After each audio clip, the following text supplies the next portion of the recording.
Hello everyone, welcome to Hindi literature with Bhavnagari channel पर। तो आज जैसे कि मंडे है और मंडे और मतलब सोमवार, मंगल और बुध 3 दिन हमारी क्या चलेगी, रामचंद्र शुक्ल, और 2 दिन हमारी कहानी। और वो जो बीच बीच में क्लास छूटती है ना, उसका कारण है कि या तो वाईफाई बंद होना। हाँ जी, हमारे यहाँ पे अब आंधी तूफान ये ज्यादा चल रहा है, तो उसकी वजह से वाईफाई बंद हो जाता है या फिर मेरी हालत खराब हो जाती है। तो आज पढ़ेंगे हम रामचंद्र शुक्ल की किताब का आदिकाल पढ़ेंगे। आदिकाल में भी सामान्य परिचय टॉपिक को पढ़ेंगे, यानी आदिकाल का सामान्य परिचय क्या है उसे हम देखते हैं। ठीक है, बिना देरी के। और हाँ, उससे पहले अगर आपने अभी तक मेरे चैनल को सब्सक्राइब नहीं किया है तो जल्दी से चैनल को सब्सक्राइब करें ताकि आपकी कोई भी क्लास मिस ना हो। तो चलते हैं बिना देरी के अपने टॉपिक पर। हम्म, तो आदिकाल का सामान्य परिचय क्या है इसमें। आचार्य रामचंद्र शुक्ल, एक मिनट। आचार्य रामचंद्र शुक्ल के हिंदी साहित्य का इतिहास का दृश्य विश्लेषण, प्रकरण फर्स्ट। ये प्रकरण क्या है, फर्स्ट है, राइट। क्या है अब इसमें, हिंदी साहित्य का उद्भव और भाषाई संघर्ष क्या रहा, यानी आदिकाल के समय में कि हिंदी साहित्य का उद्भव हुआ कैसे था जब आदिकाल आया, और उसमें भाषाओं को लेकर क्या संघर्ष रहे हैं। ठीक है, राइट। आगे चलते हैं। देखो प्राकृत भाषा और एक अपभ्रंश और पुरानी हिंदी। अपभ्रंश या पुरानी हिंदी। प्राकृत भाषा के बारे में मतलब कैसे पहचाना जाता है, ये प्राकृत है, पहचाना जाता था गाथा या गाह कहने से। ठीक है, गाथा या गाहा कहने से हमें प्राकृत की पहचान होती थी, राइट। और अपभ्रंश की क्या पहचान होती थी, अपभ्रंश की होती थी दोहा या दोहा कहने से। अगर हम दोहा या दोहा कहेंगे तो यानी कि वो अपभ्रंश या पुरानी हिंदी है, और अगर हम गाथा या गाहा कहेंगे तो वो हमारी प्राकृत भाषा होगी, राइट। ये हमें यहाँ से पता चलता है। अब सबसे पुराना पता विक्रम की 7वीं शताब्दी का अंतिम चरण कहाँ से, अगर अगर आपको बिल्कुल सटीक पता लगाना है और सबसे पुराना पता होगा तो वो होगा विक्रम की 7वीं शताब्दी का अंतिम चरण। तांत्रिक और योग मार्गी बौद्धों की सांप्रदायिक रचनाओं में आपको देखने को मिलेगा। ठीक है, हिंदी साहित्य का आदिकाल क्या है देखते हैं अब। हमारा समय क्या है हिंदी साहित्य का आदिकाल का, संवत 1050 से संवत 1375, राइट। अब चलते हैं आगे, क्या क्या हुआ था इसके बीच, 1050 से लेके 1375 के बीच में क्या हुआ था देखते हैं। हम्म, ठीक है, बिना देरी के चलते हैं। एक मिनट, वो इसकी ब्राइटनेस कम थी तो वो बढ़ानी थी, अब सही है। और हाँ, तो अब देखते हैं। अरे ये यहाँ पे राजा राजा भान, यहाँ पे भान होगा, राजा भान के सभासद उससे नामक बंदीजन का अलंकार ग्रंथ शिव सिंह सरोज के अनुसार कोई प्रमाण उपलब्ध नहीं, संदिग्ध मतलब संदेह में है वो। ठीक है, मुंज और भोज का समय, यहाँ से पुरानी हिंदी का शुद्ध साहित्य काव्य प्राप्त होता है। कहाँ से, मुंज और भोज के समय से ही हमें पुरानी हिंदी का एकदम शुद्ध साहित्य देखने को मिलता है। ठीक है, अब इसमें हमीर देव के समय के कुछ पीछे तक है, मतलब हमीर देव से समय के थोड़े बाद तक का चलता है पता।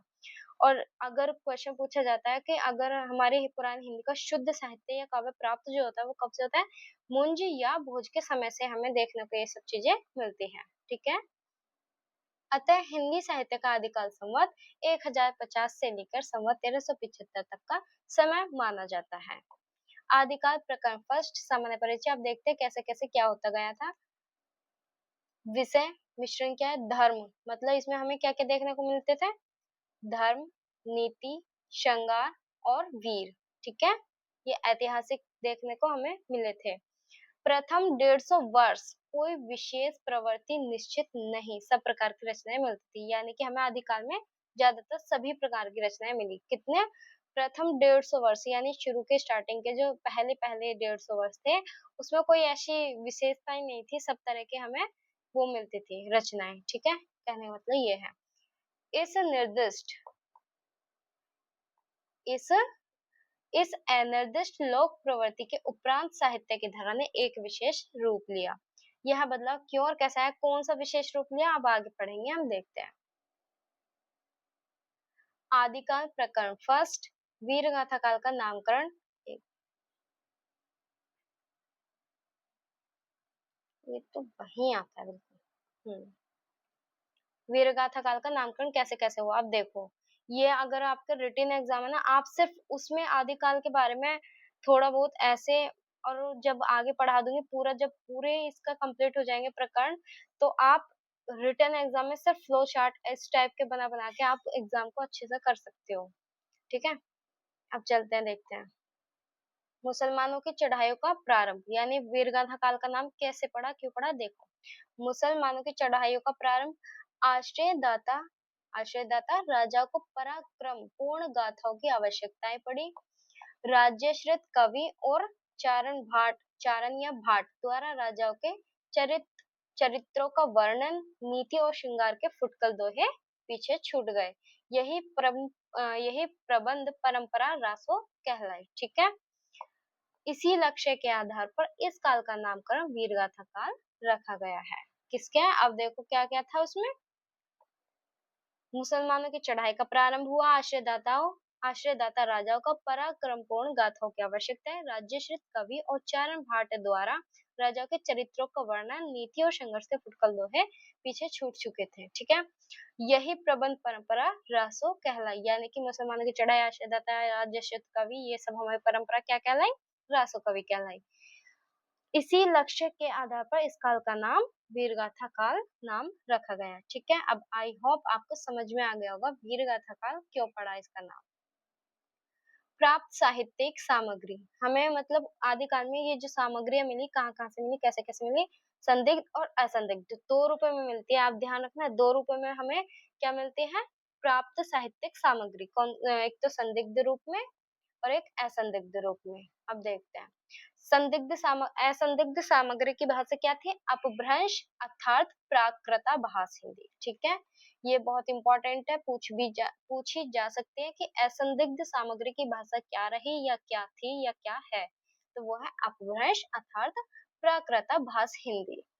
ठीक, यह उस समय की ठीक बोलचाल की भाषा नहीं थी, यानी कि उस टाइम ये ठीक ठाक बोलचाल भाषा नहीं थी, पर हाँ बोलते थे। कवियों ने सदियों पुराने प्राकृत के शब्द, विभक्तियां और क्रिया रूप अपनाए हैं। आगे आएंगे, पर जैसे जैसे हम पढ़ते जाएंगे सब कुछ देखते जाएंगे। पुराने प्राकृत के शब्द, विभक्तियां और क्रिया रूप अपनाए हैं। ठीक है, भाषा बेशक ठीक ठाक नहीं थी, लेकिन आते आते जैसे आगे बढ़ते गए तो पुराने प्राकृत के शब्द भी, विभक्तियां भी और क्रिया रूप जो थे उन्हें सबको अपनाया गया। आदिकाल भाषाई द्वंद्व, यानी आदिकाल भाषाओं में द्वंद्व क्या, 2 भाषाओं का, जैसे एक प्राकृत भाषा यानी अपभ्रंश, एक देशी या बोलचाल भाषा। ठीक है, यानी कि आदिकाल में हमें 2 भाषाएं देखने को मिलती है, प्राकृत भाषा या अपभ्रंश, देशी भाषा या फिर बोलचाल की भाषा। देशी भाषा को बोलचाल की भाषा भी बोल सकते हैं। अब पढ़ते हैं कि प्राकृत भाषा या अपभ्रंश में क्या मिलता है देखने को, और देशी भाषा में क्या मिलता है। ठीक है, अब 1 बाय 1 पॉइंट को पढ़ते जाएंगे। पुरानी रूढ़िबद्ध और साहित्यिक काव्य भाषा, यानी कि प्राकृत अपभ्रंश में पुरानी चीजें, रूढ़िबद्ध और साहित्यिक काव्य भाषा देखने को मिलती है। लेकिन बोलचाल की भाषा में क्या मिलता है हमें, घिस घिसाकर बिल्कुल नए रूप में आ चुकी भाषा। ठीक, कवियों और चारणों द्वारा अपने समय कई सौ वर्ष पुरानी, यानी उन्होंने अपने कवियों से, चारणों द्वारा जो अपने समय के कई सौ वर्ष थे, उन्हीं की ही वो परंपरा चली आ रही थी अपभ्रंश में। और बोलचाल की भाषा में जन साधारण और नवीन प्रयोग धर्मी कवियों द्वारा, यानी कि जो जन साधारण मतलब जैसे आम जनता ये सब होती है, और नवीन प्रयोग धर्मी जो नए नए प्रयोग किए गए धर्म के आधार पर कवियों द्वारा जो किए गए हैं। ठीक है, वो सब। आगे, प्राकृत प्राकृत के पुराने शब्द, विभक्तियां और कारक चिन्ह, यानी कि हमें अपभ्रंश में क्या देखने को मिले, प्राकृत के पुराने शब्द मिले, विभक्तियां मिली, कारक चिन्ह मिले। ठीक है, ध्यान रखना कि अपभ्रंश में क्या क्या मिला है, पुराने शब्द, विभक्ति और कारक चिन्ह देखने को मिले। कवि और चारणों द्वारा पुरानी परंपरा चलती रही कई सौ वर्षों तक, ये हमारे अपभ्रंश में थे। और इसमें क्या नाम है, देशी बोलचाल की भाषा में गतिशीलता थी, मतलब गतिशील आ गई थी भाषा में। जनता को मीठी लगने वाली उस समय की वास्तविक बोली थी, यानी कि जो जनता के अकॉर्डिंग बोली जाए वो भाषा तो उन्हें मीठी लगेगी, राइट। सीधी सी बात है कि आपके बिल्कुल जो आपको कंफर्टेबल हो वही भाषा हो तो कितना अच्छा होता है, तो वो तो मीठी लगने लगी। तो इसमें यही बताया कि गतिशीलता आने लगी, जनता को मीठी लगने लगी, उस समय की वास्तविक बोली वही थी। ठीक है, अब आगे देखते हैं कि हमारे आदिकाल में जो मुख्य मुख्य कवि थे वो कौन थे, कैसे थे। पुरानी यानी पुरानी भाषा में, पुरानी काव्य भाषा या अपभ्रंश में कौन थे, और बोलचाल की भाषा में कौन थे। ठीक है, अब देखते हैं।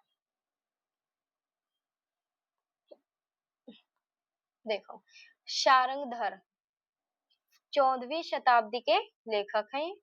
हमीर की वीरता का वर्णन पूर्णतः पुरानी अपभ्रंश में ही इन्होंने किया है। किसके, हमीर राजा थे, उनकी वीरता का जो वर्णन किया है उन्होंने पूर्णतः पूरी तरीके से पुराने अपभ्रंश में ही किया है। अब आते हैं हमारे विद्यापति या फिर कबीर। विद्यापति या कबीर ये लगभग 15वीं शताब्दी के लेखक हैं, कवि हैं। इन्होंने किस भाषा में किया, अपभ्रंश और देसी भाषा का मिश्रित या अटपटी का प्रयोग किया है। इन्होंने दोनों को ही किया, अपभ्रंश का भी और देसी भाषा का भी मिश्रित या अटपटी प्रयोग। ठीक है, अटपटी वही, मिश्रित एक तरीके से। अमीर खुसरो, अब अमीर खुसरो 14वीं शताब्दी के हैं। ठीक है, अमीर खुसरो खुसरो जो है वो भी 14वीं शताब्दी के हैं, और दिल्ली में ठेठ बोलचाल की भाषा यानी खड़ी बोलियों में इनकी पहेलियां देखने को हमें मिलती हैं। आई होप इन स्लाइड से आपको अच्छे से समझ आ रहा होगा, क्योंकि इस स्लाइड में सामान्य परिचय एक बार एक तरीके से लाइन बाय लाइन ना होकर बिल्कुल सटीक, और जो मेन मेन पॉइंट होनी चाहिए हाईलाइट किए हुए वो ही है। अगर आप किताब से पढ़ोगे तो उसमें हाईलाइट भी नहीं मिलता, खुद करना पड़ता है, और जो इम्पोर्टेंट चीजें होती है वो नहीं होती। ये एक तरीके से आपका नोट्स ही है। ठीक है, अब चलते हैं आगे। ठीक, हो गए ये तो। अब आदिकाल के काव्य के उदाहरण, यानी आदिकाल में जो काव्य के उदाहरण देखने को मिलते हैं हमें वो देखते हैं। प्राकृताभास अपभ्रंश, कवि सारंगधर। देशी भाषा खड़ी बोली में अमीर खुसरो आते हैं, खड़ी बोली को पता है। अटपटी बानी या देशी बोली में आपको पता ही है कबीरदास जी की भाषा को ही अटपटी भाषा कहा जाता है, तो वो ही आएंगे। ठीक है, अब देखते हैं इनके जो दोहे दिए गए हैं कुछ। ये देखो, सामान्य परिचय में दिए गए हैं, तो सोचो सामान्य परिचय में भी दिए गए हैं, फिर आगे भी जब पढ़ोगे तो भी दिए जाएंगे, तो कितने इंपॉर्टेंट हो जाता है, इसलिए यहाँ पे नोट डाउन करना बहुत जरूरी था। चलिए, वीर हमीर पाभर, पाभर मेइनी कंपई। ठीक है, किसके, ये शारंगधर के। कवि अमीर खुसरो की क्या, एक नार ने अचरज क्या, सांप मार पिंजरे में दिया। ये पूछा भी जा चुका है एग्जाम में। कबीरदास के अगिन जो लागी नीर में, कन्याओं में कंदो जलिया झारी। ठीक है, ये कबीर जी की। अगिन जो लागी नीर में, कन्याओं में कंदो जलिया झारी। एक मिनट, अब चलते हैं आगे। ये रे, ये विद्यापति का है। और विद्यापति की जो ये वो दिया गया है ना, दोहा पंक्तियां जो है ये, इसका अर्थ भी बुक में दिया हुआ है, और अर्थ आजकल पूछ लिए जाते हैं एग्जाम में, तो इसलिए यहाँ पे अर्थ भी नोट डाउन करना बहुत जरूरी था। अब देखते हैं कैसे क्या है। देसिल बैना सबजन मिठा, देसिल बैना सबजन मिठा, ते तैसन जंपाओ आवट्टा। ठीक है, क्या, देसी बैना सबजन मिठा, ते तैसन जंपाओ आवट्टा, किसके, विद्यापति की। पहला पॉइंट तो ये हो जाता है। अब इसका अर्थ क्या है, इस पंक्तियों का अर्थ क्या है, इन पंक्तियों का जो है।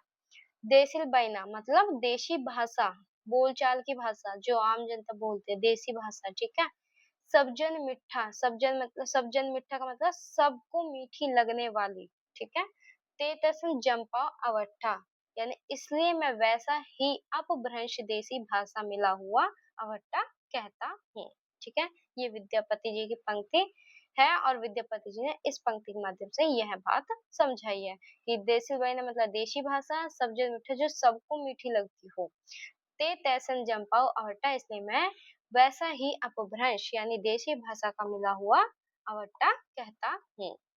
विद्यापति ने, इंपॉर्टेंट चीज, विद्यापति ने स्वयं अपभ्रंश और देसी भाषा का भेद स्पष्ट किया है। ठीक है, किसने, विद्यापति जी ने स्वयं ही अपभ्रंश और देसी भाषा का भेद स्पष्ट किया और यह स्वीकार किया कि भविष्य देश भाषा का ही होगा।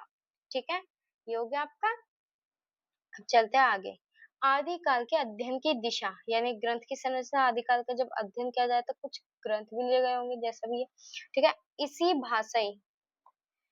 भाषाई द्वंद के आधार पर दो भाषाएं बताई थी अभी, अपभ्रंश और देसी भाषा, दो भाषा इसमें मिली, इसलिए भाषाई द्वंद के आधार पर आचार्य रामचंद्र शुक्ल ने आदिकाल के प्रकरणों को आदिकाल के प्रकरणों को दो भागों में विभाजित किया है।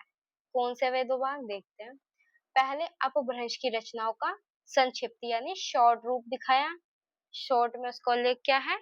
उसके बाद क्या क्या तत्पश्चात मतलब उसके बाद देशी भाषा बोलचाल की भाषा की रचनाओं का विस्तृत वर्णन क्या है, यानी कि अपभ्रंश की रचनाओं का आपको शॉर्ट रूप में वर्णन मिलेगा और तत्पश्चात मतलब देशी भाषा जो होगी उसमें उसके जो वर्ण मिलेंगे वो आपको मिलेंगे एक विस्तृत, उसमें विस्तृत सार मिलेगा देखने को, वर्णन मिलेगा। ठीक है, भाषा का यह क्रमिक विकास ही आदिकाल की वास्तविक कहानी है, यानी भाषा के आधार पर ही इस आदिकाल का जो है उद्भव माना जाएगा। सब कुछ इसी पे बेस है आदिकाल। ठीक है, भाषा के आधार पर बता दिया गया है यहाँ पे कि भाषा का यह क्रमिक विकास ही आदिकाल की वास्तविक कहानी है।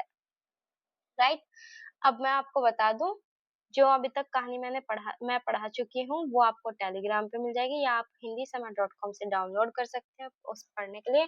और मैंने बिल्कुल डिटेल में लाइन बाय लाइन पढ़ाई है और हमेशा क्लास से पहले एक शॉर्ट नोट्स के नाम से क्लास मिलेगी, क्योंकि मैं जिसमें सिर्फ पात्रों का परिचय और उसके बारे में जो विशेषताएं होती है, कहानी की जो विशेषताएं होती है वो देखने को सब मिलेगा। राइट, तो मैं बता दूं अब यूनिट 7 की सभी कहानी आपको यहाँ पर भी मिल जाएंगे हिंदीसमा.com पर, या फिर आप मैं जल्दी से टेलीग्राम को ज्वाइन कर लें, वहां पर मिल जाएंगी सभी वीडियो का लिंक भी और सभी क्लासेस की पीडीएफ भी। ठीक है, और कहानी की अगर प्लेलिस्ट पर जाना है तो आपको प्लेलिस्ट मिलेगी यूजीसी नेट हिंदी के नाम से। ये रही यूजीसी नेट, ओ एक मिनट, ये रही